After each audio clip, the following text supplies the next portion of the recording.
Essa noite é uma noite muito especial. É uma noite de missões, é um culto de missões. E é algo que vem da direção de Deus para as nossas vidas. Quero chamar a Ana Beatriz aqui, enquanto eu vou falando. Cadê a Aninha? Nós vamos, nessa noite, ouvir algumas coisas relacionadas a missões. Isso diretamente voltado ao que cantamos agora, porque isso vem do coração de Deus. Abre o seu coração nesse momento, porque eu tenho certeza absoluta, 100% de certeza, que Deus está fazendo algo nos nossos corações como igreja local.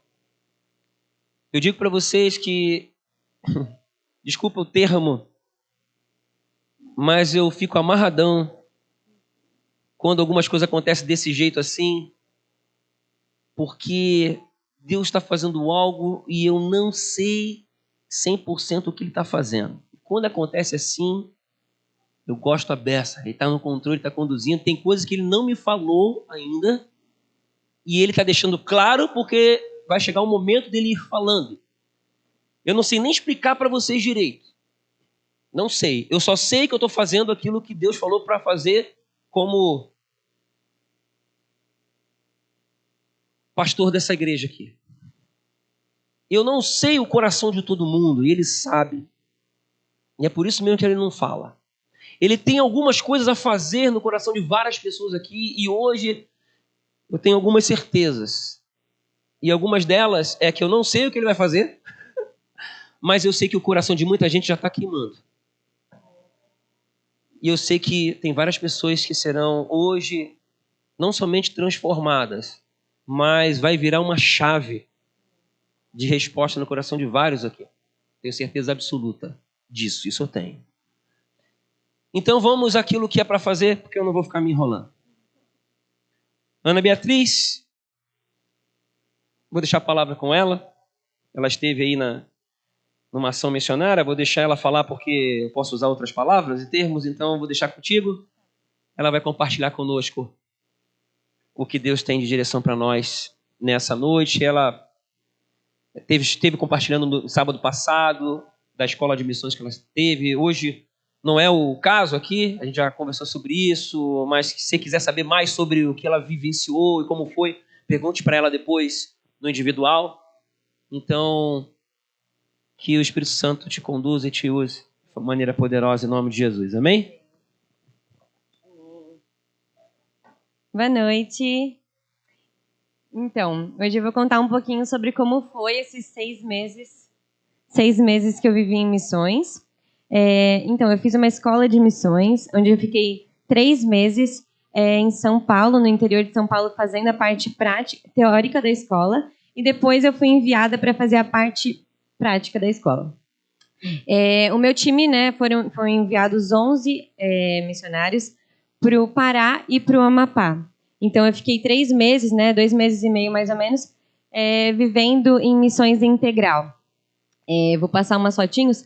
Então, para começar introduzindo, né, eu fui com uma escola de missões e a gente ficou servindo igrejas locais, a gente dava workshop de evangelismo, a gente fazia evangelismos nas ruas, nos shoppings, nos mercados, e a gente teve contato com uma comunidade ribeirinha, que é um dos 7 povos, né, não alcançados no Brasil. São aquelas pessoas que moram na beira do rio mesmo. E tem até uma fotinho aqui, não sei se vai dar para ver direito, mas é o meu time andando numa dos barcos que eles andam. A gente fazia evangelismo dessa forma. A gente ia fazer visitas nas casas. A gente, para chegar nesses lugares, a gente precisava pegar barcos de muitas horas, dormia na rede, tomava banho no rio, todas essas coisas. E eu vou contar um testemunho que me marcou muito, que foi nos ribeirinhos mesmo, que foi, a gente foi fazer uma visita numa casa, e a gente sempre ia fazer visitas nas casas, a gente começava conversando com as pessoas, a gente, né, introduzia primeiro o normal, a gente falava de onde a gente era, e isso já era muito bom para as pessoas, porque Eram 6 estados diferentes. As pessoas lá nos ribeirinhos, eles têm assim uma carência de pessoas. Então, quando eles viam que tinha gente do Rio de Janeiro, de Santa Catarina, na casa deles, isso para eles já era muito diferente. E a gente conversando com uma senhora específica, a gente foi e começou a introduzir o evangelho para ela, né, falando sobre Jesus e tudo mais. E ela começou a ficar assim com uma cara meio estranha. E a gente, mas a senhora conhece Jesus? E ela, eu conheço, na verdade eu tenho uma foto. E ela pegou o celularzinho assim, que era metade tela e metade teclado, e ela mostrou pra gente uma foto de Jesus assim pendurado na cruz, bem uma escultura assim, uma estátua, e falou que era esse Jesus que ela conhecia, mas ela não sabia como ele tinha chegado na cruz e nem o que tinha acontecido. E a gente ficou bem surpreso na hora, né? Porque no Brasil uma pessoa não conhecia de Jesus. E a gente começou a conversar com ela desde Deus, do universo, tudo, desde Adão e Eva, e a gente contou todas as histórias para ela, e a gente chegou em Jesus, e a gente falou que ele tinha morrido na cruz por ela e tudo mais, e falou sobre tudo isso. E ela, com o olho cheio de lágrima, olhou pra gente e falou assim, eu não acredito que eu passei 70 anos da minha vida sem conhecer Jesus. E ela realmente nunca tinha ouvido falar de Jesus. Ela ia numa igreja lá, só que ela simplesmente não era pregado isso. Jesus não era pregado lá. E ela não conhecia. Então, tem até uma foto. Essa aqui é o casal. Eles eram bem velhinhos mesmo. Não vai dar para ver direito porque tá meio claro. Mas eles são esse de azul ali. E eles não conheciam Jesus. Então, no Brasil, um casal não conhecia Jesus. Isso para mim foi muito chocante. Porque a gente, né, eu conheci Jesus desde que eu nasci. E essas pessoas, elas não tiveram essa oportunidade. Tem muitas outras aqui mesmo no Brasil que ainda não tiveram essa oportunidade. Então ela falou assim pra gente, meu Deus, eu não acredito que eu vivi na escuridão todos esses anos. E eu quero contar isso para os meus filhos, eu quero contar isso para os meus netos. Eles não podem mais viver sem conhecer Jesus. Isso me marcou muito, porque ela conheceu Jesus e aquele encontro com Jesus mudou a vida dela, mudou a história daquela senhora e daquele senhor. E isso mexeu muito comigo, porque o que a gente fez e o que a gente faz com o encontro que a gente tem com Jesus? Tipo, isso tem nos mudado ao ponto de lágrimas nos olhos, isso tem nos mudado ao ponto de a gente ir e falar, eu preciso contar isso para os meus filhos, eu preciso contar isso para os meus netos. Isso me impactou muito, porque essa foi a primeira reação dela. Com o olho cheio de lágrimas, ela falou, eu preciso compartilhar isso. E ali nasceu uma missionária, e ela contou isso, tenho certeza. E essa foi uma das histórias que mais me marcou, né? Um testemunho bem marcante. E saindo ali dos ribeirinhos, a gente foi para a Ilha do Marajó, também no Pará. E a gente estava numa casa de um pastor, a gente estava fazendo workshops lá naquela casa, servindo aquela igreja. E todos os dias, perto da casa onde a gente estava, a gente tinha uma sorveteria que a gente ia todos os dias. Lá a gente fazia nosso tempo de time, a gente orava, a gente tocava e tudo mais. E a gente começou a ficar muito amigo dos donos da sorveteria, que era um senhorzinho, era o seu João. E sempre quando a gente ia, tinha uma senhorinha sentada, assim, numa mesa. E a gente começou a puxar assunto com a senhorinha, conversar com ela. E daí a gente ia todos os dias. E todos os dias ela nos mostrava o álbum de fotos da família e chamava a gente para dentro da casa dela, mostrava a casa dela. Então no primeiro dia ela fez isso, tudo bem. No segundo dia, ela fez a mesma coisa. Ela mostrou de novo um álbum de fotos e de novo a casa. E a gente ficou, né? Tudo bem. Depois disso, o marido dela, eles tinham 86 e ela 84. Ele chamou a gente, né, para contar que ela tinha perda de memória recente, aquela senhora. Então, ela não lembrava que a gente tinha ido na outra tarde lá. Então, ela queria mostrar de novo. E todos os dias que a gente foi, a gente ficou uns 20 dias. Todos os dias ela mostrava isso. E daí a gente começou, né? Cada vez que a gente ia, a gente cantava com ela e ela chorava e tudo mais. Perda de memória recente é tipo aquele filme que todo dia ele tinha que contar a história para ela. Tipo, todos os dias ela esquecia do que tinha acontecido na noite anterior. E todos os dias a gente ia, a gente cantava com ela e a gente falava assim, Deus, por favor, cura essa senhora. Por favor, cura essa senhora. E no último dia que a gente estava indo lá, a gente tinha ido todos os dias. E no último dia que a gente foi entregar um presente para ela, essa aqui é a Dona Maria, a gente foi entregar um presente para ela. E, desculpa, na verdade, na tarde, ia sempre o nosso time todo, né, os 11. E naquele dia de tarde foram só 3. E ela olhou para eles e falou assim, e a gente não tinha ido lá aquele dia, ela olhou para eles e falou assim, os outros não vêm hoje? Daí eles assim, não, mas tudo bem, chegaram em casa e tudo mais. E a gente foi, daí eu e mais 3 amigas fomos entregar um presente para eles, né? Porque a gente tinha realmente ficado muito amigo daquela família. E daí a gente foi entregar esse presente para Dona Maria e seu João. E a Dona Maria pegou assim na minha mão, ela olhou com um olho cheio de lágrimas assim na minha mão e falou: "Eu nunca vou me esquecer de vocês." Então, uma senhora que não lembrava nem do que tinha acontecido na noite anterior, no dia anterior, tinha sido curada e lembrava da gente. E daí o marido dela, com o olho cheio de lágrima, começou a chorar muito, porque daquele dia ela tinha lembrado do que tinha acontecido na noite anterior. E já fazia 1 ano que ela não se lembrava de nada. Então essa foi uma cura assim que para mim me marcou muito, de um jeito assim extremamente, porque eu fico até emocionada. Ela se lembrou da gente. O Senhor curou ela aquele dia, né? Eu tenho certeza que aquilo ali foi impactante para a vizinhança inteira, porque depois daquilo ali, era um casal muito conhecido. Todo mundo ficou sabendo daquilo. E todo mundo ficou chocado. E foi mais um testemunho para falar de Jesus, que ela tinha sido curada. Então, isso foi o que me marcou muito, né? Essa aqui é a Dona Maria. E esses foram os 2 testemunhos que me marcaram muito nessa viagem. E quando a gente voltou daí do Amapá para o Pará, né, a gente pegou um barco de 30 horas dentro do barco, numa rede. Foi uma experiência boa. E não, mas realmente foi muito boa. A gente estava num barco e a gente conseguiu falar com o piloto do barco. E a gente conseguiu falar nos walkie-talkies do barco e a gente pregou para as 400 pessoas que tinham naquele barco. Então, as 400 pessoas que tinham ido só para fazer uma viagem, né, de 30 horas, acabaram conhecendo Jesus. E depois que a gente foi, a gente falou, né, no walkie-talkie e tudo mais, e daí depois a gente perguntou quem que queria oração, né, por cura. A gente sentia que Deus queria curar. E veio uma fila de pessoas naquele barco e todas as pessoas foram curadas. Tem até uns vídeos, né, no Instagram, depois eu posso falar qual que é o Instagram, e daí vocês podem ver os vídeos das pessoas falando sobre essas curas. E então nessa viagem de barco de 30 horas, a gente na verdade viu uma realidade muito triste que acontece no norte, né? O povo ribeirinho, ele tem como principal fonte de renda a venda do açaí. E na época que a gente estava, era a baixa do açaí, né? Então não tinha açaí para vender. Então aquele povo estava passando por dificuldade financeira. E, infelizmente, eles colocam as meninas e os meninos para se prostituírem dentro dos barcos onde a gente estava. Então, tem até um vídeo, mas tem que apagar todas as luzes. São crianças entrando no barco e se prostituindo nos barcos que a gente estava. Então, peraí. Pode dar play. Tem que apagar essa aqui também. É bem curtinho o vídeo. Ó, aqui as crianças estão saindo do barco onde eu tô, entrando no outro barco. Não dá pra segurar? Ah, tá. Mas já foi, já deu o vídeo. Uhum. Pode acender todos, eu acho. Já deu o vídeo.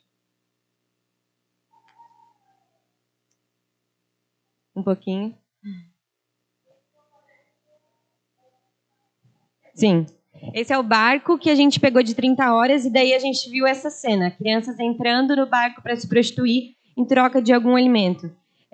A gente viu pessoas sedentas por Jesus e engajadas com Jesus, mas a gente também viu essa realidade de muita pobreza e muita dificuldade, né? Essas crianças aqui, a gente passou por algumas, né? A gente tentou parar algumas delas para conversar e tudo mais, mas elas iam correndo, porque eles não podiam conversar com ninguém, né? Entrava no barco, ia direto nas partes que são fechadas, assim, né? Que são tipo quartos, onde se prostituíam e depois já saíam, assim. E isso foi muito triste, foi muito chocante pra gente ver essa cena, né? E essas crianças, elas passam por isso, né? Diariamente. A gente queria dar comida para elas, mas eu vou dar comida para elas hoje e amanhã elas vão estar com fome de novo e elas vão voltar aqui de novo. Então, a gente entendeu que a gente tem o que fazer, claro, mas no momento a gente só tinha que orar por aquelas crianças. E a nossa, né, justiça própria do nosso time era, tipo assim, levar essas crianças, trazê-las para cá e dar uma vida, né? E não tinha o que a gente fazer além de orar. E isso é uma coisa que acontece muito no norte do Brasil, né? Crianças se prostituindo, tem muito abuso sexual, tem muita tráfico humano, tem muito disso.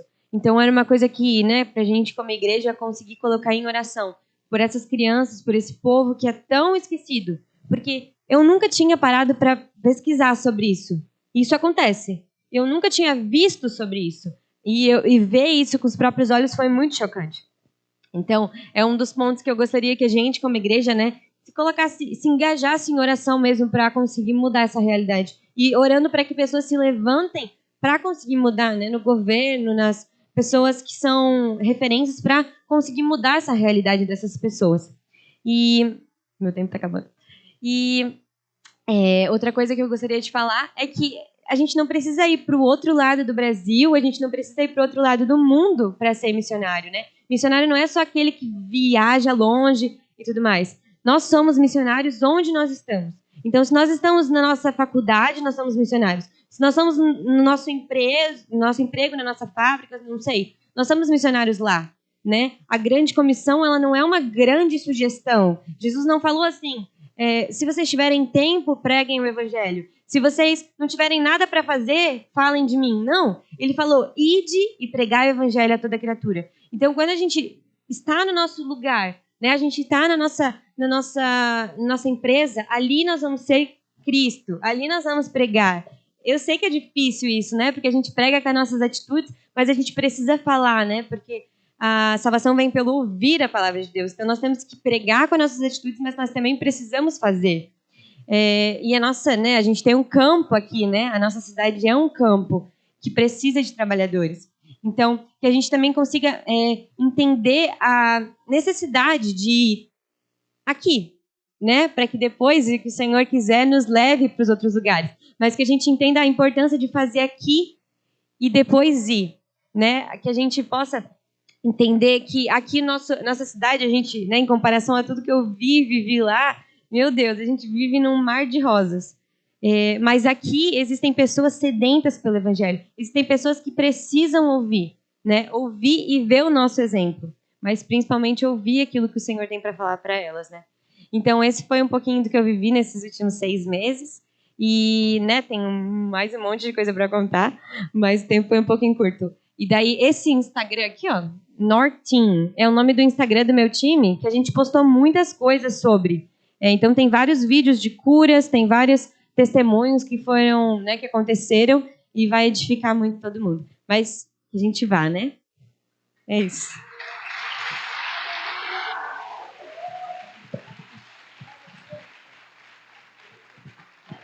Pastor Marquinho, família, como é que vocês vão fazer? Fique à vontade. Deixa eu só limpar o microfone.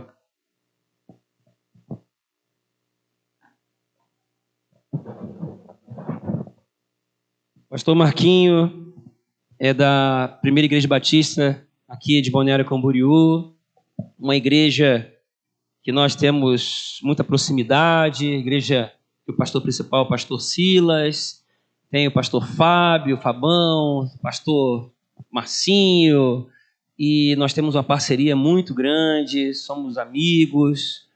O Miguel, quem não sabe, o Miguel, a Carol, né, vieram de lá, né, vieram morar para cá e aqui em Gaspar, né? E estavam lá, depois vieram congregar aqui conosco, que era mais perto, e foi um presente de Deus para nós. Então, só para vocês saberem, né? Que é uma igreja muito próxima a nós. Tem vários irmãos aqui que vão em acampamentos, né, de paz que tem lá, né? E estamos já desenhando algumas coisas para nos aproximarmos também na questão dos homens, né? Porque a mulherada está aí voando e os homens agora precisam também começar a tomar jeito. Então, já tem umas estratégias aí que tem a ver também com o que a igreja lá em Balneário Camboriú se movimenta. Mas, prazer receber Marquinho, a Karen, a Letícia e o Caleb, que está lá na salinha, a família missionária. Vou deixar com que eles exponham aí como Deus direcionar, porque é algo de Deus para as nossas vidas. Quando Marquinho entrou em contato comigo, por intermédio do Miguel, eu vou dizer uma coisa para vocês. Na hora eu senti que era de Deus, na hora. Quando Miguel falou para mim no telefone, é aquela certeza, assim, eu não tenho como explicar. Né? Não tenho como explicar muita coisa aqui, senão eu vou começar a chorar. Então, eu estou falando isso para que vocês abram o coração mesmo, porque é de Deus para as nossas vidas. Amém? Tenham certeza disso. Porque Deus está fazendo algo e Ele vai começar a destrinchar nos corações daqueles que estiverem abertos, em unidade com todo o povo. Amém? Fica à vontade, pastor. Obrigado, pastor. Boa noite, irmãos. Graça e paz. O pastor já nos apresentou, pastor Marquinhos. Eu sou pastor auxiliar em Balneário, junto com o pastor Silas e o pastor Fábio, o Marcinho. Tem uma boa equipe lá. Karen, minha esposa, ela é uma das líderes de louvor ali em Balneário. A Letícia trabalha na parte de multimídia também. E nós viemos para... o Caleb está lá em cima na salinha. Trabalha na salinha. O trabalho dele é dar trabalho para a professora. Estou brincando, é uma benção, né, pastor? Mas, enfim, a gente queria compartilhar algo com os irmãos que Deus tem falado ao nosso coração e realmente o culto é bem propício para isso, né? Porque aqui, desde o começo, já foi falado sobre missões locais. Essa igreja é um celeiro de missões locais. Não é? Amém, glória a Deus. A nossa irmã que falou de missões nacionais, gente, os ribeirinhos é um trabalho fantástico o que é feito lá. E agora a gente vai falar um pouquinho sobre missões mundiais. E a gente vai falar um pouquinho sobre Portugal. A gente estávamos orando ao Senhor e entendemos um direcionamento de Deus para estarmos indo para o campo de missões mundiais. Não sabíamos qual era... Acho que está um pouquinho alto. Não sabíamos qual era o local ainda. Imaginávamos que era a África, o Senegal. E quando foi em 2015, o Senhor enviou para a nossa igreja um pastor missionário, que é o cuidador de missionários em toda a Europa, que é o pastor Calixto Patrício. E ele, usado pelo Senhor, ele falou uma palavra na nossa igreja que marcou o meu coração. E depois disso, Deus foi fazendo com que essa palavra fosse se encaixando e queimando cada vez mais, que era: a África, ela é pobre financeiramente, mas espiritualmente está rica, porque o evangelho, lá onde tu fala, ele explode. Mas a Europa, Portugal, é rico financeiramente falando, espiritualmente está morto. A Europa está morta. E essa palavra queimou no meu coração. E depois veio outras confirmações junto com a minha esposa e com meus filhos, e o Senhor trabalhando nossas vidas para isso. E agora a gente vai compartilhar um pouquinho com vocês sobre a palavra do Senhor e passagens que Deus colocou no nosso coração para entendermos o ID. E aí eu queria que os irmãos abrissem a palavra do Senhor. A Karen pode sentar. A Letícia. Obrigado.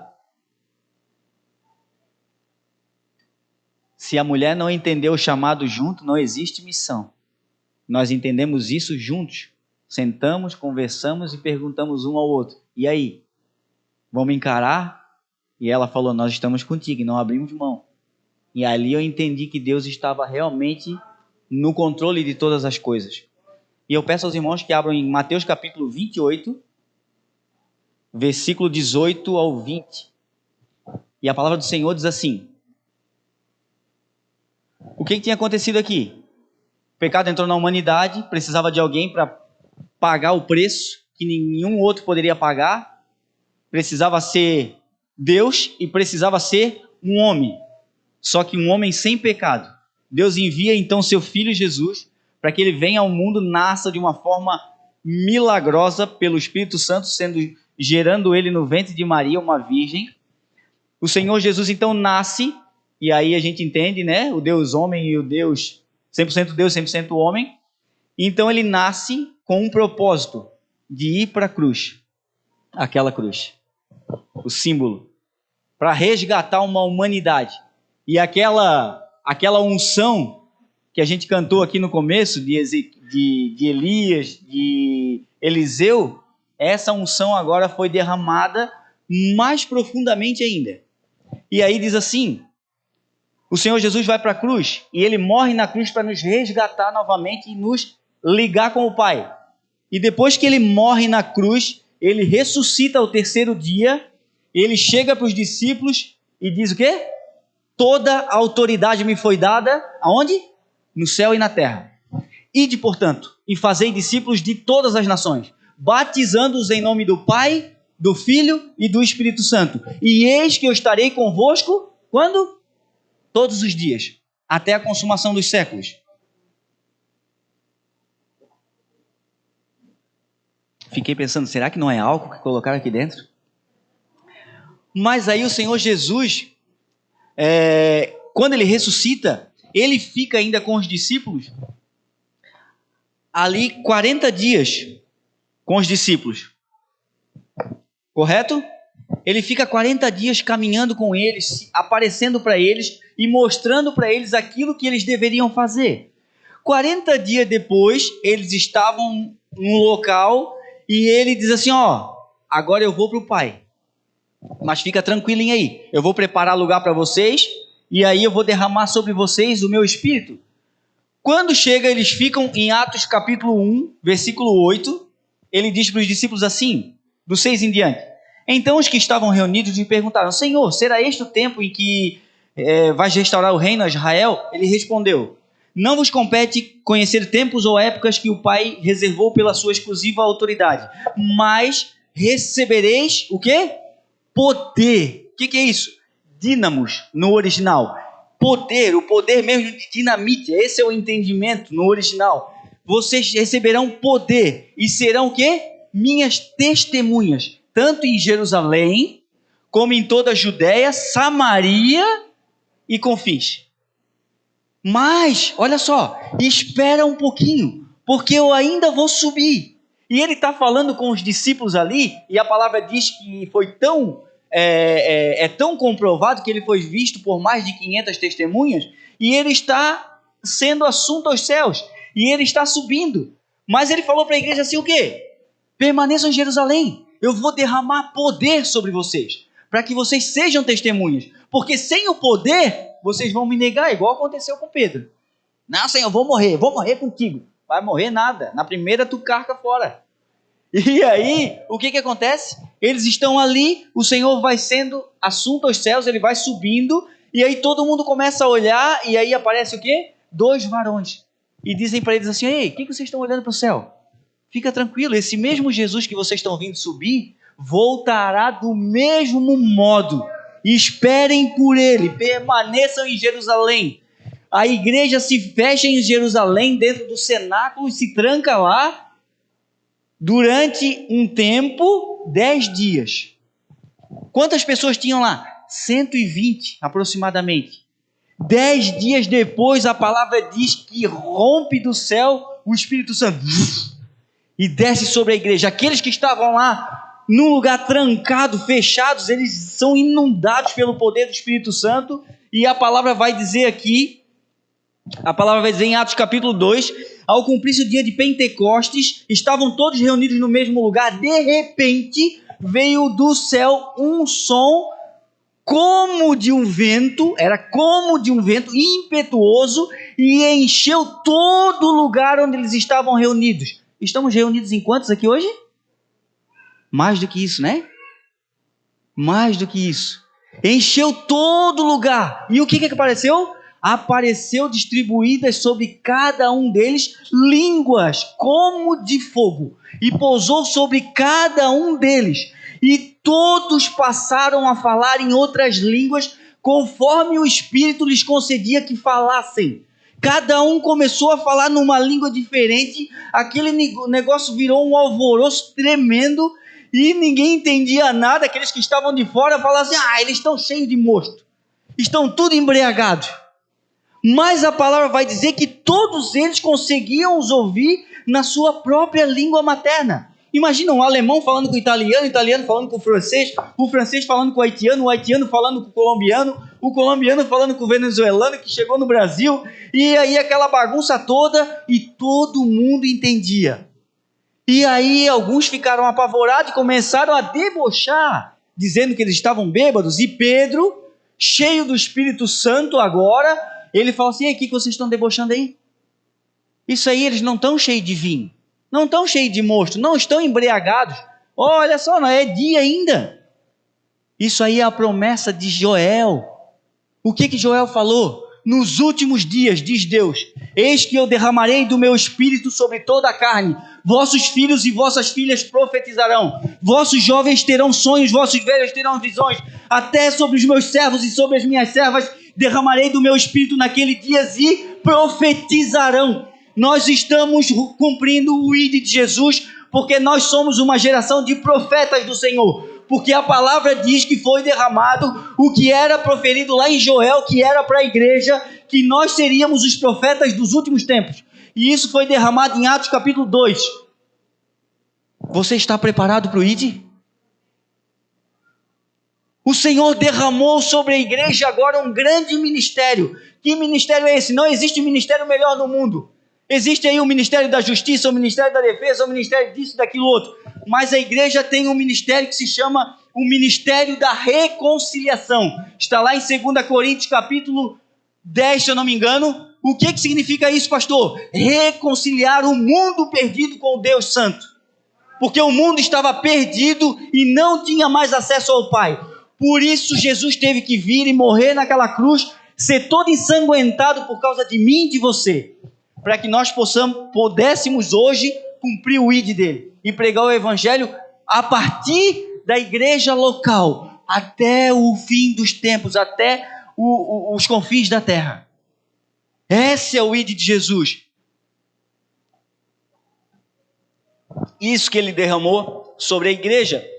E eles estavam dizendo que não era, que aquele não era o Cristo. E aí Pedro novamente pega a palavra e fala assim, esse Jesus, esteja absolutamente certa, pois toda a casa de Israel, de que esse Jesus que vós crucificastes, Deus o fez Senhor e Curios. O que significa isso? Ele é Senhor de todas as coisas.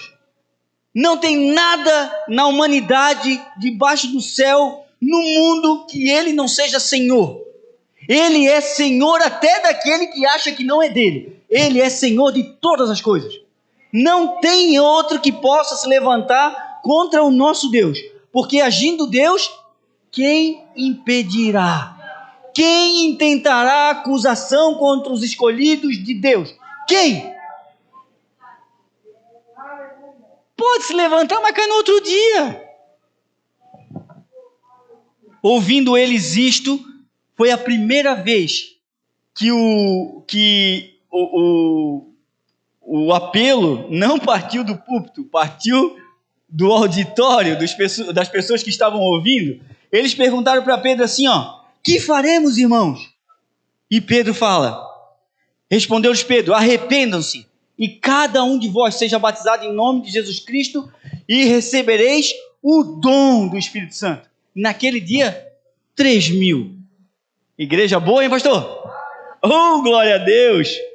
E aí agora a igreja começa a crescer, e aí Paulo entra em cena, o grande perseguidor da igreja, e por isso eu estou pregando, porque nós vamos chegar lá no nosso chamado, aquilo que a gente já vai mostrar aqui para vocês. É rapidinho, não vou me demorar.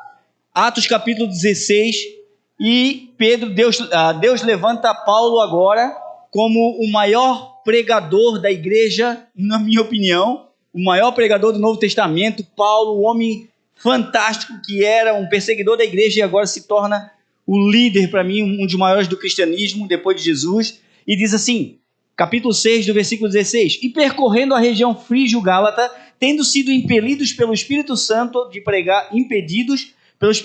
pregar o evangelho na Ásia, defrontando Mísia, tentaram ir para a Bitínia, mas o Espírito de Jesus não o permitiu. Eu queria ir para Senegal. E Jesus disse, não é para lá tu vai, querido. Olha para mim que eu vou falar contigo. E aí ele diz assim, e tendo contornado Mísia, desceram a Troade. À noite sobreveio a Paulo uma visão, na qual um varão macedônio estava em pé e lhe rogava, dizendo, passa a Macedônia e ajuda-nos. Eu vi um testemunho de uma senhora portuguesa. Isso marcou profundamente o meu coração. Ela falou que Deus enviou um missionário daqui do Brasil. Para quem não sabe, Portugal, ele é em torno de 80% católico. A Europa está devastada pelo secularismo. Igrejas que se tornaram boate, igrejas que se tornaram danceterias, casas de prostituição. Para vocês terem noção, em Portugal hoje existem 3.000 crianças aproximadamente que não conhecem Jesus. 3.000 crianças que nunca ouviram o pai e a mãe orando. Em Portugal existem 44 conselhos, como se fossem estados. Dentro desses estados, como se fossem cidades, 21 cidades, que são tipo, é como se fosse um suporte desses conselhos. E dentro dessas cidades, aproximadamente 3.000 bairros, vamos dizer assim, freguesias, que eles chamam. 3.000 bairros que não existe nenhuma pessoa ou um cristão. Ele não está falando que não existem igrejas. Não existe a presença evangélica. Não existe. Nós, brasileiros, somos abastados. Nossa igreja tem 6 pastores. Nós somos abastados, nós temos muito. Se nós sairmos daqui, tem uma outra igreja na outra rua, e tem uma na outra rua, e tem uma na outra rua. E aí Deus disse, e lá? Quem vai? Quem vai pregar? E aí o Espírito Santo invadiu meu coração para a gente responder esse chamado. E aí, lá, se eu não me engano, Portugal é o 3º país mais pessimista do mundo. O índice de depressão é altíssimo. E aí a gente pensa, o que eu vou fazer lá, Senhor? Por que eu? O que eu posso fazer? O pastor pregou aqui no começo, eu não posso fazer nada. Mas o Deus que mora em mim, pelo poder que foi dado no dia de Pentecostes à igreja, o poder da reconciliação, por esse poder nós podemos, porque nós somos a resposta de Deus para o mundo. A igreja é a resposta de Deus para o mundo. Por isso passa a Macedônia e ajuda-nos. E aí tu olha para a Europa, e aí tu pensa assim, mas como, Senhor? Como? Está tudo morto. A Europa está morta. O que a gente pode fazer? Humanamente nada. E aí Deus me mostra o quê? Ezequiel capítulo 37. Deus leva o profeta diante do vale de ossos secos, olha para o profeta e diz assim, porventura podem esses ossos reviver? E aí o que o profeta responde?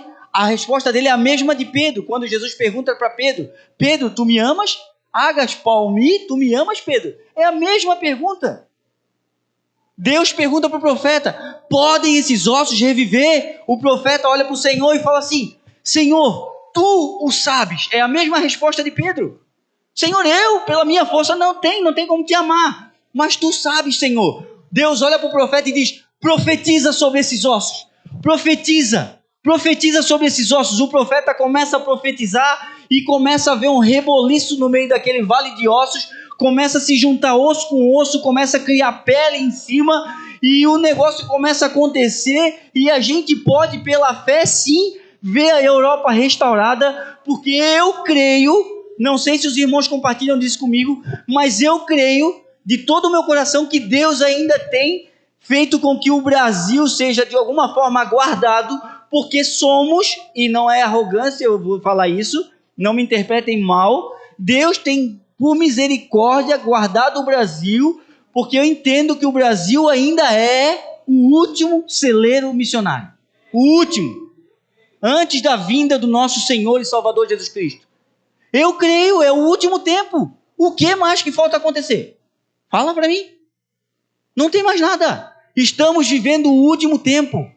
A qualquer momento a palavra diz que o Senhor vai romper os céus, vai vir sobre as nuvens do céu com poder e muita glória, e vai arrancar os seus escolhidos de uma a outra extremidade da terra, e vai levar para Ele, para nós estarmos com Ele para todo sempre, e vamos estar na presença do Senhor, diante da mesa, as bodas do Cordeiro. Maranata, ora vem, Senhor Jesus, vem, Senhor, Que a tua igreja, Deus, que a tua igreja, Senhor, toda honra e toda glória sejam dadas a ti, Senhor Jesus. Que a tua igreja, Pai, seja encontrada santa, restaurada, totalmente redimida, Deus, sem mácula nem ruga, porque naquele dia sim, Deus, nós vamos nos encontrar contigo, uma noiva santa, e é isso, por isso que o Senhor tem juntado o Brasil, tem juntado as igrejas, porque como a gente estávamos conversando hoje à tarde lá na casa do Miguel com alguns irmãos, Deus de alguma forma tem ainda informado ao Brasil e tem falado através de vários profetas que Deus ainda vai usar essa nação no último evangelismo mundial. E a gente chegou nesse tempo. Não falta mais nada. Mas eu estou aqui, pastor, eu cheguei aqui pela primeira vez. Eu não conhecia esse Jesus que o Senhor está falando aí. Eu não conhecia nada, mas eu cheguei aqui, minha vida está destruída, o meu casamento está destruído, a minha empresa faliu, eu não quero mais saber da minha vida, eu vou dar cabo da minha vida porque eu não tenho nada mais o que fazer. Eu quero te dizer que esses ossos secos podem reviver em nome de Jesus. Deus pode sim restaurar o teu casamento, só que para isso nós precisamos negar o nosso eu, nos arrepender dos nossos pecados e entregar nossas vidas ao Senhor, confiar nele, porque o mais ele fará. O Senhor fará. Romanos capítulo 10, versículo 9. Como que eu posso nascer de novo, Marquinhos? Como que eu posso receber esse poder do alto que foi derramado em Atos capítulo 2, no Pentecostes, para que eu possa agora ser um agente do Senhor, um agente de transformação a partir daqui para todos os confins da terra? Como que eu posso fazer isso? Romanos capítulo 10, versículo 9 vai dizer: se com a tua boca confessares o Senhor Jesus e em teu coração creres que Deus o ressuscitou dos mortos, serás salvo. Porque com o coração se crê para a justiça e com a boca se confessa a respeito da salvação. Porquanto a Escritura diz: todo aquele que invocar, que nele crê, será salvo. Não será confundido, pois não há distinção entre judeu e grego, uma vez que o mesmo é Senhor de todos, rico para com todos os que o invocam. Porque todo aquele que confessar o nome do Senhor será salvo. Como invocarão aquele em quem não creram? E como crerão naquele de quem nada ouviram? E como ouvirão se não há quem pregue? E como pregarão se não forem enviados? Aqui é o nosso tema de missões, da nossa família, Missões Portugal. E como pregarão se não forem enviados? Como está escrito: quão formosos são os pés daqueles que anunciam as boas novas. Como invocarão aquele em que não creram? E como crerão naquele de quem nada ouviram? Existe sim uma geração na Europa igual à geração de 1 Reis, se não me falha a memória, 1 Reis capítulo 2, quando Josué morre e todos aqueles que o aconselhavam junto com Josué morre, e a palavra do Senhor diz que levantou-se uma outra geração que não conhecera o Senhor. Uma geração depois de Josué não conheceu o Senhor. É fato que hoje existe na Europa, em Portugal, que existe sim uma geração que não conhece o Senhor.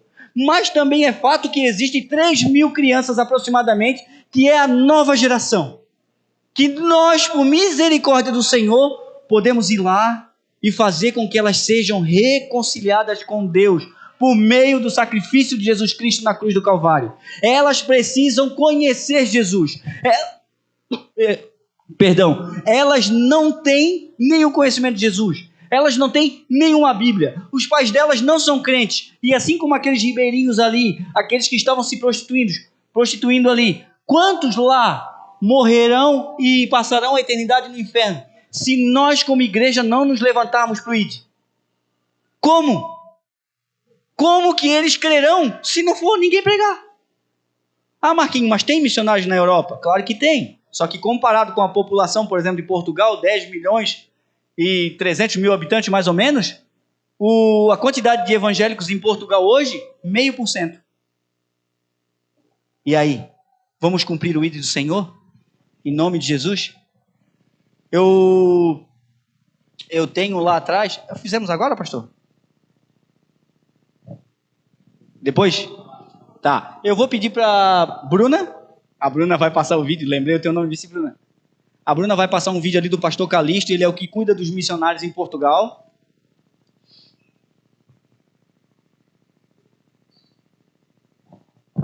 Mas se puder apagar a luz, vai dar para ver melhor. Graça e paz, meus queridos irmãos, em Cristo Jesus. Para aqueles que não me conhecem,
Bruna vai botar uma foto ali, nossa, da família Almeida, Missões Portugal.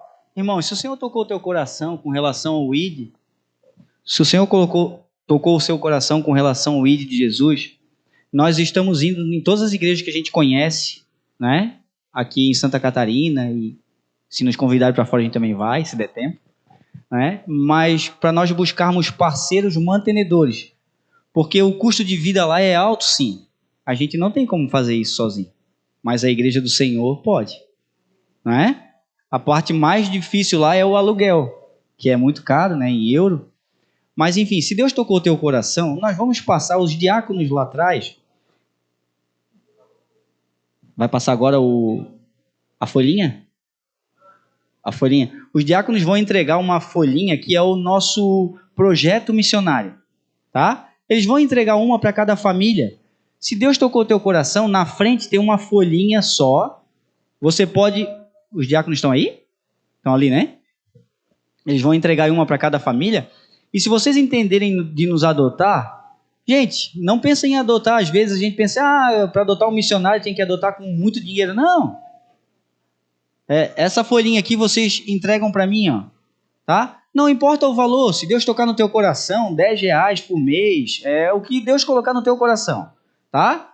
Mas se Deus colocar mais, assim seja, bênção para a honra e glória do nome do Senhor, não é para nós. Nós queremos cumprir o ID do Senhor, tá? Então ela vai passar e vai deixar uma para cada irmão, e aí vocês podem preencher ali o nome completo, o e-mail, telefone e tudo. Nós vamos colocar vocês no nosso caixinha lá de oração, né? E você vai ser então um parceiro desse projeto Missões Portugal com a família Almeida. Vocês vão junto conosco através dessas ofertas. Elas vão ser realmente bênção do Senhor e canal para estarmos propagando o Evangelho lá num lugar que para muitos é tido como um país não alcançado pelo Evangelho. Para muitos cristãos evangélicos que estão trabalhando lá, eles entendem Portugal como um país ainda não alcançado pelo Evangelho. Tá? Se Deus tocou teu coração, você preenche isso aqui. O projetinho, o restante, pode levar para casa. Mas essa fichinha daí vocês devolvem para nós. Ali você bota o valor também, tá? Aí um detalhe. Se vocês quiserem, tem duas contas ali. Uma é da Primeira Igreja Batista, nossa, e o outro é a nossa conta particular. Se alguém fizer um depósito na conta da igreja, por favor, só nos mandem o comprovante. Por quê? Porque a secretária e a tesoureira lá, elas sabem que caiu o dinheiro na igreja. Porém, elas não sabem para onde é para direcionar. A não ser que vocês enviem para eles, ou liguem lá, ou mandem um comprovante para mim que eu faça conferência com ela. Amém? Deus abençoe os irmãos. Fica aqui o nosso apelo. Pastor, perdão se eu extrapolei aí um pouco o tempo. Amém. Marquinho falou aqui para nós. Deixa Mateus 28, melhor, Atos 1:8 lá na frente. Eu quero concluir aqui esse tempo. E Marquinho falou aqui sobre missões mundiais. Ana B falou sobre missões nacionais. Tudo começa com a missão local. Atos 1:8. Receberão poder quando o Espírito Santo descer sobre vocês. Isso Jesus estava falando que iria acontecer e já aconteceu. Diga, já aconteceu.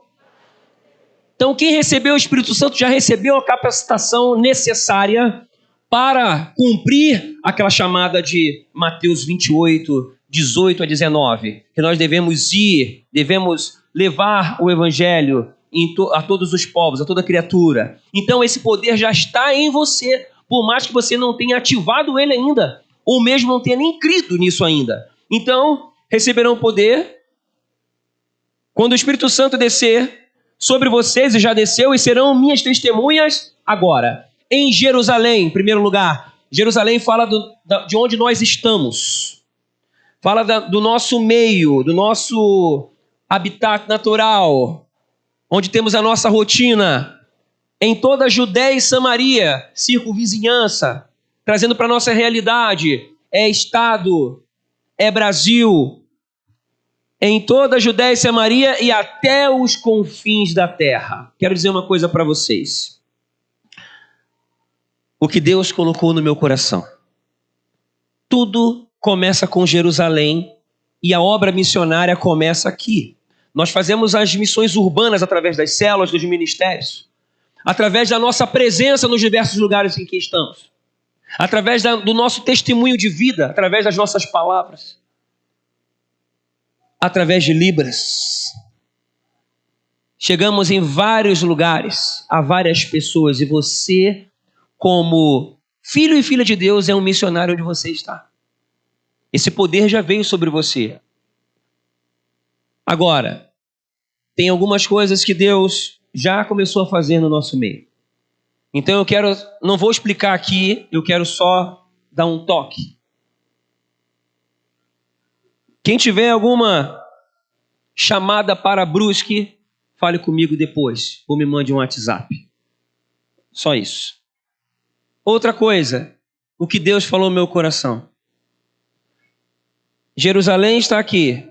Judéia e Samaria está se desenhando. E o primeiro ponto de partida de Confins da Terra para a nossa família local é Portugal. Eu estive lá há 3 anos atrás. Conheci Sintra, Lisboa, Porto, Nazaré, Coimbra e Aveiro. E vi essa realidade. Conversei com pessoas lá. Quero dizer para vocês que desde então, já antes algo queimava no nosso coração. Eu sou descendente de portugueses, meu bisavô era português de Lisboa, João Manuel, e Deus tem trabalhado algo no nosso coração nessa direção. Então eu quero dizer para vocês, Confins da Terra para nós começa com Portugal. Amém? Então eu quero chamar os irmãos a nós investirmos, a nós semearmos nessa missão.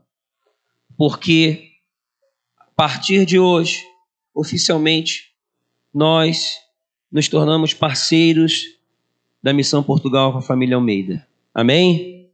E eu sei que é uma ponte que se constrói agora, não só no mundo espiritual, mas no mundo físico também, para que possamos ser canais de Deus naquela nação, a qual nós somos descendentes, da qual nós somos descendentes, que nós precisamos levar o amor de Deus àquele lugar. E tudo começa aqui. E você pode pensar assim, mas eu não tenho nada a ver com isso. E eu quero falar algo para vocês nessa noite. Existem pessoas que são... Vou ter que ser bem rápido. Existem pessoas que são ilustres. Existem pessoas que são anônimas. Eu quero falar sobre ilustres anônimos. Sabe por quê? Talvez você lembre de Paulo. Talvez você lembre de Lucas, de Timóteo. Mas você se lembra de Epáfras? Você se lembra de Lídia? Você se lembra de Tíquico? Epáfras foi cooperador de Paulo. Eu vou citar algumas passagens aqui só para você contextualizar. Colossenses, capítulo 1, versículos 3 e 8. Só para você entender aonde a gente quer chegar. O que tem a ver com você nisso aí? Colossenses 1, 3 e 8 diz assim, Paulo falando, sempre agradecemos a Deus, o Pai de nosso Senhor Jesus Cristo, quando oramos por vocês. Falando da igreja de Colosso. Pois temos ouvido falar da fé que vocês têm em Cristo Jesus. Olha o perfil dessa igreja. E do amor por todos os santos, por causa da esperança que lhes está reservada nos céus, a respeito da qual vocês ouviram por meio da palavra da verdade, o evangelho que chegou até vocês. Por todo mundo este evangelho vai frutificando e crescendo, como também ocorre entre vocês, desde o dia em que ouviram e entenderam a graça de Deus em toda a sua verdade. Agora preste atenção. Vocês o aprenderam de Epáfras, nosso amado cooperador, fiel ministro de Cristo para conosco, que também nos falou do amor que vocês têm no Espírito. E no capítulo 4, versículos 12 e 13, diz assim, Epáfras, que é um de vocês e servo de Cristo Jesus, envia saudações. Ele está sempre batalhando por vocês em oração, para que, como pessoas maduras e plenamente convictas, continuem firmes em toda a vontade de Deus. Dele dou testemunho que se esforça muito por vocês e pelos que estão em Laodiceia e em Hierápolis. E Lídia? Lídia, uma mulher empreendedora, talvez viúva ou solteira. A Bíblia não cita exatamente, mas não tinha marido. Ela é empreendedora de muitas posses e ela, uma mulher hospitaleira, recebe os apóstolos, recebe os discípulos. Paulo fala sobre ela. Lá em Atos 16, fala sobre a conversão dela, mas eu vou direto no versículo 40 do 16. Depois de saírem da prisão, Paulo e Silas foram à casa de Lídia, onde se encontraram com os irmãos e os encorajaram. E então partiram. Você imagina, Lídia recebeu Paulo, recebeu Silas, hospitaleira, abriu sua casa. Eu estou aqui citando só algumas coisas, tem outras coisas ali no versículos 12 a 15, hospitaleira também. A gente vê aqui 2 exemplos apenas de pessoas que não são ilustres. Talvez anônimas, não são anônimas porque você ouviu falar dela, a Bíblia de alguma forma relata, mas são pessoas que com suas habilidades, seus talentos, seus recursos, auxiliaram na obra de Deus, na chamada missionária em todo o planeta. Em Jerusalém, na Europa, na Grécia, na Turquia, que era onde Lídia morava. Nos confins da terra, e Deus pode usar você. Por que estou trazendo esse exemplo de Epáfras e Lídia? Porque talvez você não se veja como um Paulo ou um Timóteo, mas eu quero dizer para você que com o que você tem, você já pode ser um instrumento poderoso para apoiar a obra missionária em todo o planeta. Você, do jeito que você está, e começa aonde você está. E, Senhor Genor, você já ouviu falar no Mr. Genor? Eu prometi para Jesus que eu um dia ia falar sobre ele.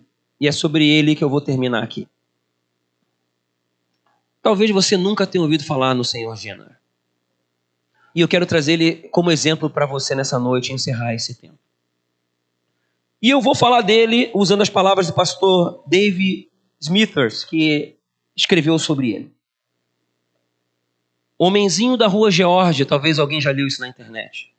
Eu chorei demais quando eu li isso, porque falou muito ao meu coração.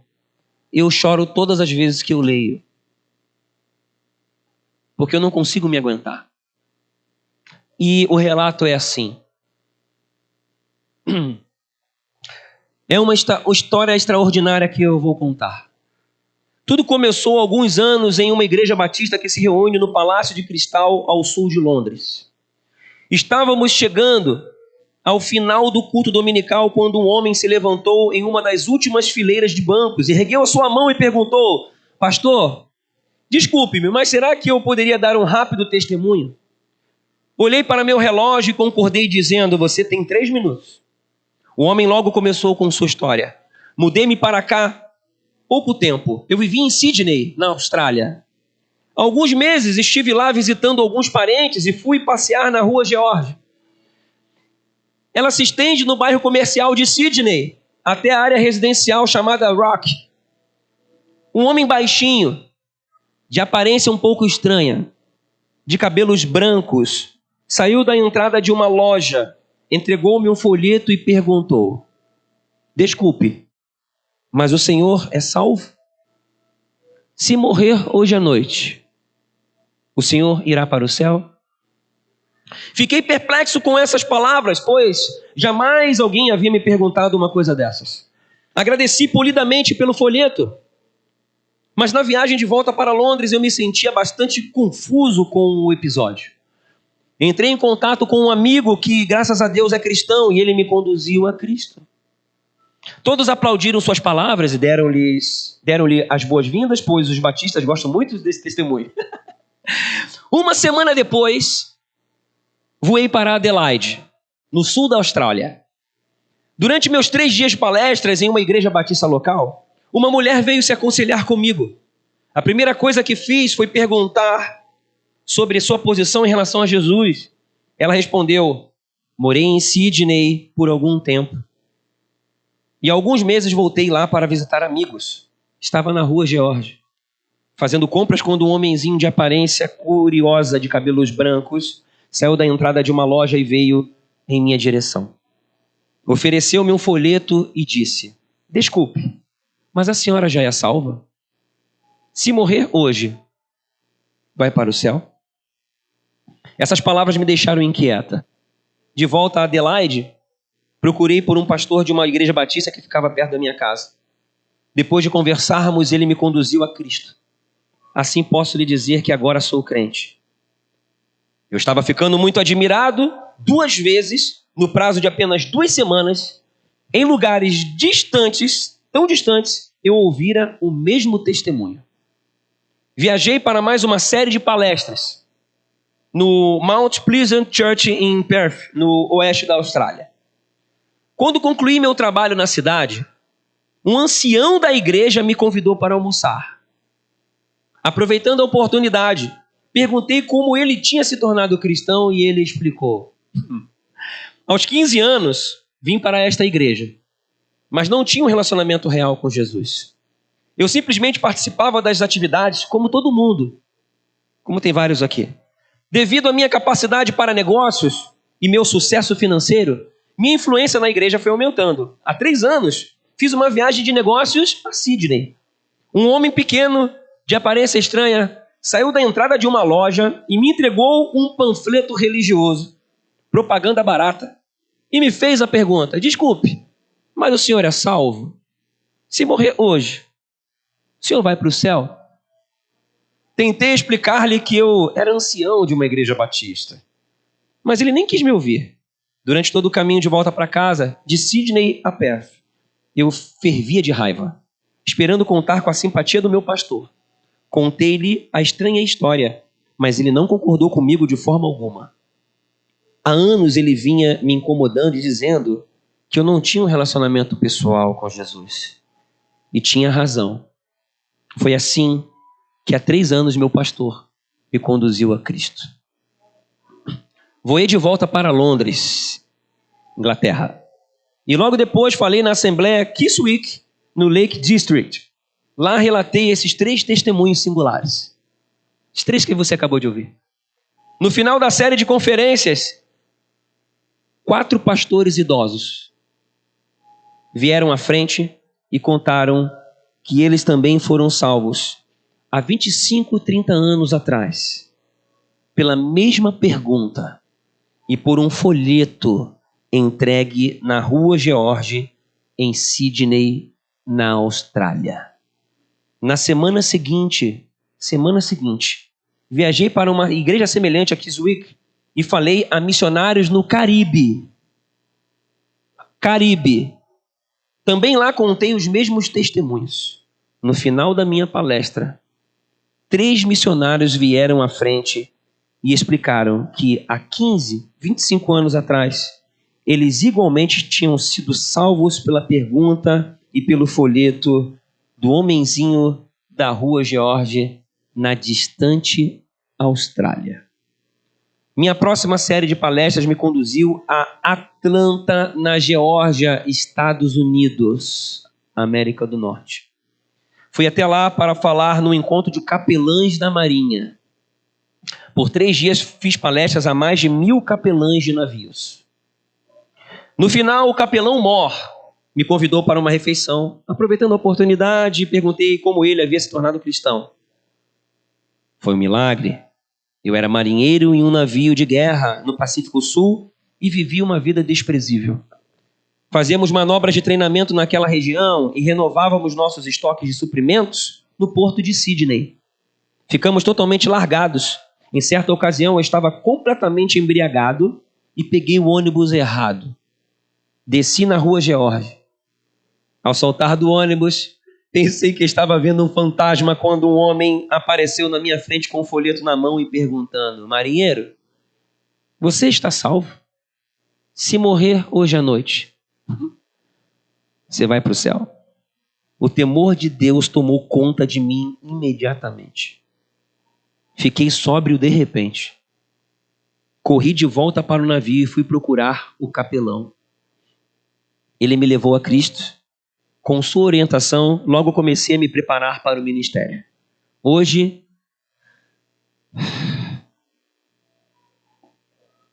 tenho uma responsabilidade sobre mais de 1000 capelães da Marinha que procuram ganhar almas para Cristo. 6 meses depois, viajei a uma conferência reunindo mais de 5.000 missionários no Nordeste da Índia, na Ásia. No final, o diretor da missão me levou para comer uma refeição simples em sua humilde e pequena casa. Também perguntei a ele como tinha deixado de ser hindu para tornar-se cristão. Cresci numa posição muito privilegiada, ele disse. Viajei pelo mundo como representante diplomático da Índia. Essa é história verídica, gente. Sou muito feliz pelo perdão dos meus pecados lavado pelo sangue de Cristo. Ficaria muito envergonhado se descobrissem tudo o que aprontei naquela época. Por um tempo, o serviço diplomático me conduziu a Sydney. Lá fiz algumas compras e estava levando pacotes com brinquedos e roupas para meus filhos. Eu desci a rua Geórgia quando um senhor bem educado, grisalho e baixinho, chegou perto de mim, entregou-me o folheto e me fez uma pergunta muito pessoal. Desculpe-me, mas o senhor é salvo? Se morrer hoje, vai para o céu? Agradeci na hora, mas fiquei remoendo esse assunto dentro de mim. De volta na minha cidade, fui procurar um sacerdote hindu. Ele não conseguiu me ajudar, mas me aconselhou a satisfazer a minha curiosidade junto a um missionário na missão que ficava no fim da rua. Foi um bom conselho, pois nesse dia o missionário me conduziu a Cristo. Larguei o hinduísmo imediatamente e comecei a me preparar para o trabalho missionário. Saí do serviço diplomático e hoje, pela graça de Deus, tenho responsabilidade sobre todos esses missionários. Só para lembrar você, mais de 5.000 missionários no norte da Índia, que juntos já conduziram mais de 100.000 pessoas a Cristo. 8 meses depois fui pregar em Sydney. Perguntei ao pastor Batista que me convidara se ele conhecia um homem pequeno, de cabelos brancos, que costumava distribuir folhetos na rua Geórgia. Ele confirmou: sim, eu o conheço, seu nome é Mr. Jenner. Mas não creio que ele ainda faça esse trabalho, pois já está bem velho e fraco. 2 dias depois, fomos procurar por ele em sua pequena moradia. Batemos na porta e um homenzinho pequeno, frágil e muito idoso, nos saudou. Mr. Jenner pediu que entrássemos e preparou um chá para nós. Ele estava tão debilitado e suas mãos tremiam tanto que continuamente derramava chá no pires. Contei-lhes todos os testemunhos que ouvira a seu respeito nos últimos 3 anos. As lágrimas começaram a rolar pela sua face. E então ele nos relatou a sua história. Eu era marinheiro em um navio de guerra australiano. Vivi uma vida condenável. Durante uma crise, entrei em colapso. Um dos meus colegas marinheiros, que eu havia incomodado muito,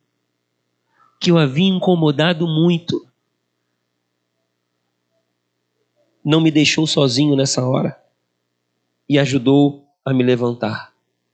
Conduziu-me a Cristo e minha vida mudou radicalmente de um dia para o outro. Fiquei tão grato a Deus,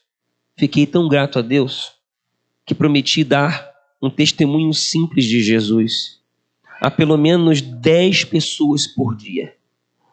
Quando Deus restaurou as minhas forças, comecei a colocar meu plano em prática. Muitas vezes ficava doente e não conseguia cumprir minha promessa. Mas assim que eu melhorava, recuperava o tempo perdido. Depois que me aposentei, escolhi para meu propósito um lugar na rua Geórgia, onde centenas de pessoas cruzavam meu caminho diariamente. Algumas vezes as pessoas rejeitavam a minha oferta, mas também havia as que recebiam meus folhetos com educação. Há 40 anos faço isso. Mas até o dia de hoje, eu vou repetir. Há 40 anos faço isso. Mas até o dia de hoje, não tinha ouvido falar de ninguém que tivesse se voltado para Jesus através do meu trabalho.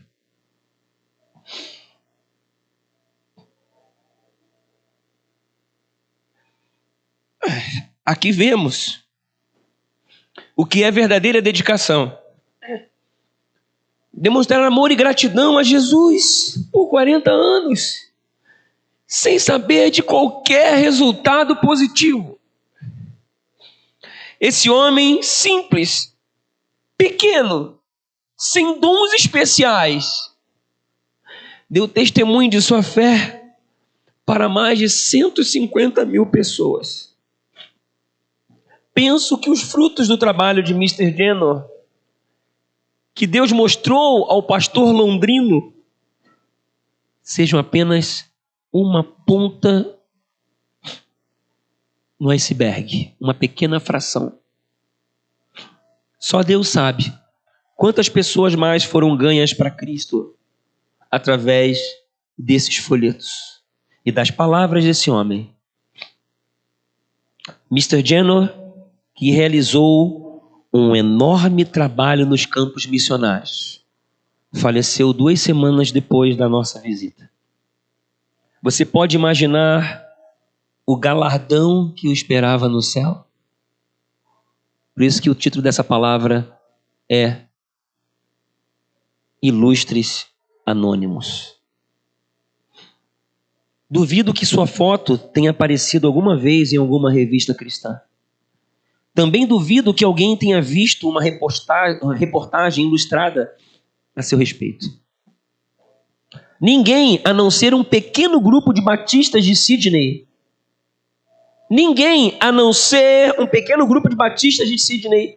conhecia Mr. Jenner.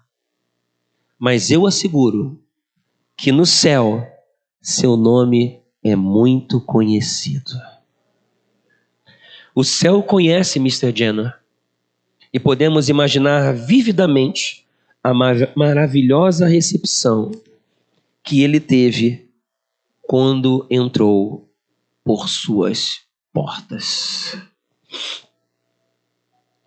Esse texto é extraído de World Missions, redação final de Werner Gitt. Tem na internet, se você colocar lá, o homenzinho da Rua George, você acha.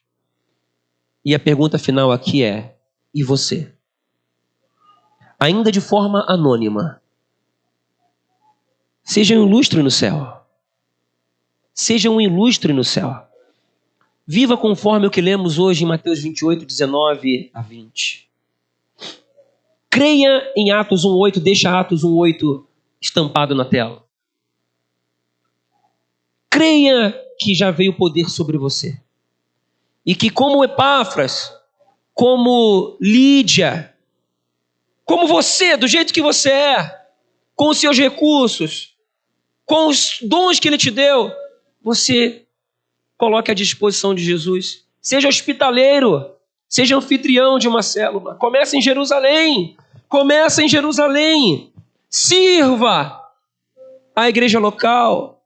Sirva. Invista nas missões. Seja um mobilizador de célula. As missões começam aqui. Fale do amor de Cristo no seu trabalho. Porque uma ação muito simples pode mudar a história de milhares de pessoas. Coloca a foto lá.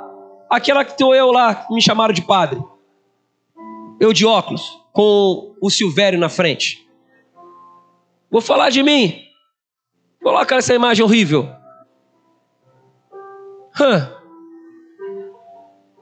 Lá estou eu no fundo da tela. Isso foi em 1991. Alguns aqui nem eram nascidos. Aquele rapaz ali com o violão na mão, foi naquele final de semana ali que ele me chamou para uma reunião de atletas de Cristo. Nós estávamos alojados em Macaé. E ele me chamou, Sérgio, vamos lá. E ele falava de Jesus para mim direto, eu rebatia direto, eu incomodava muito. E ele me chamou para aquela reunião, eu fui. E lá eu fiquei impactado. Como é que aqueles caras conheciam a Bíblia? A música falou muito no meu coração e eu fiquei com o pé atrás. E assim passou. Coloca outra foto lá do Botafogo. A outra foto do Botafogo. Ali está o Silvério, lá estou eu. com 16 anos. A minha filha fala que minha esposa investiu no futuro.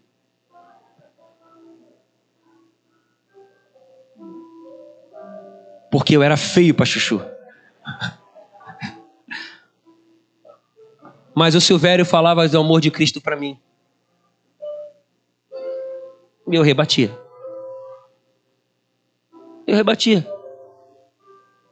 Aí anos depois, aí coloca aquela foto anterior. Ano passado, nós nos encontramos.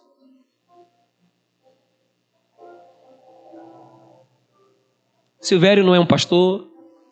Ele é um líder de célula na igreja lá em Arajá.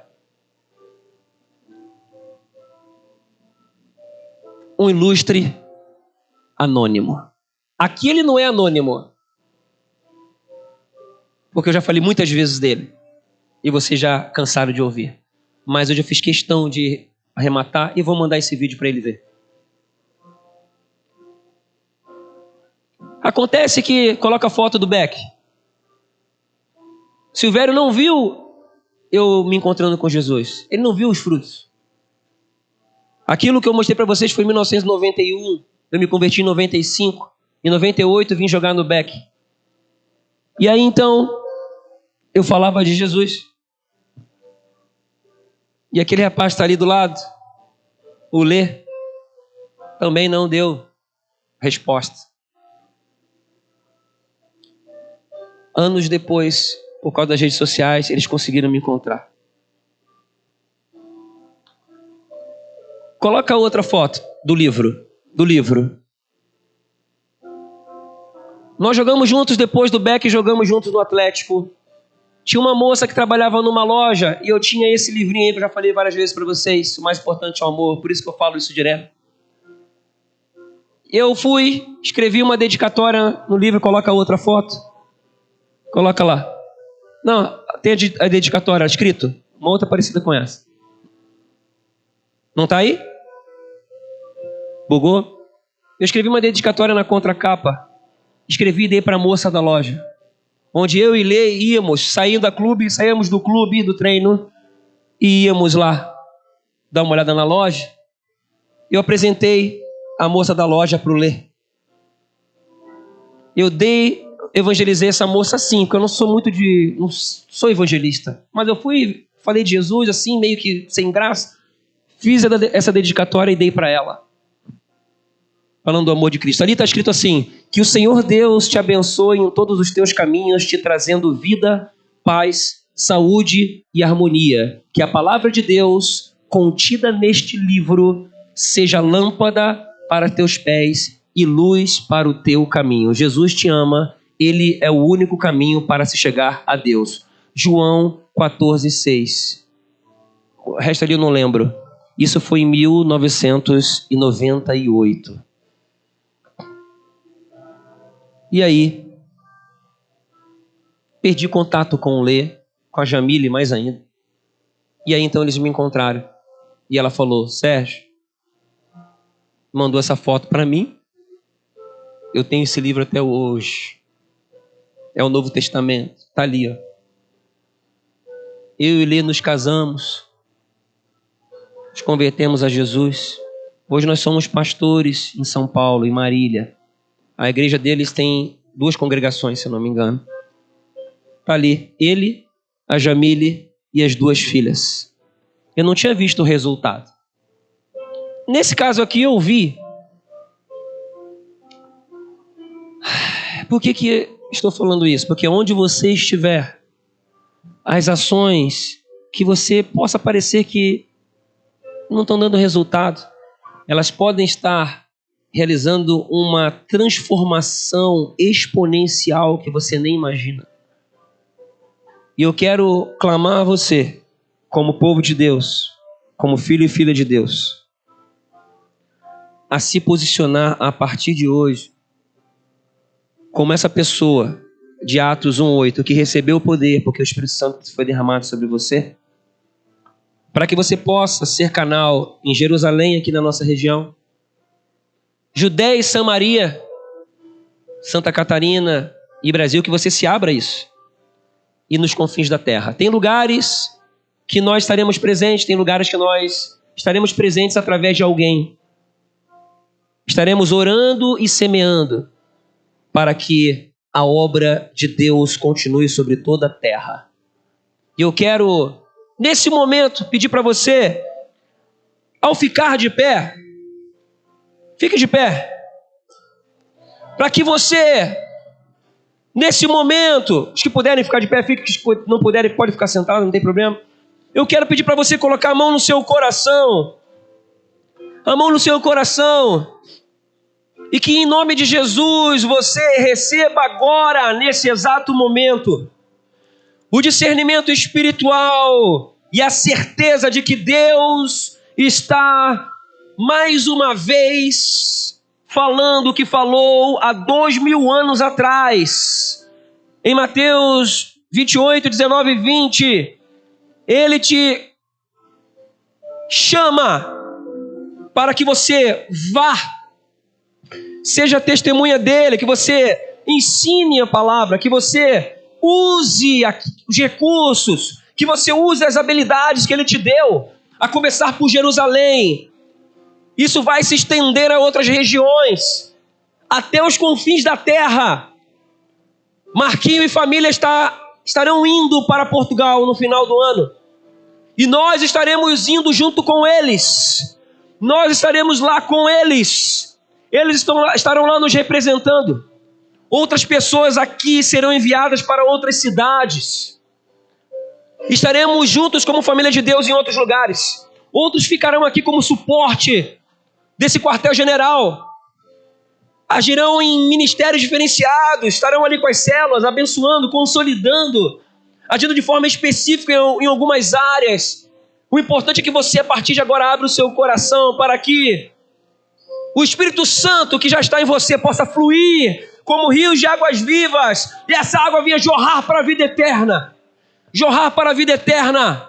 Tem alguns jovens aqui que vão ser enviados para fora do Brasil, mas começa aqui. A obra missionária começa aqui em Jerusalém.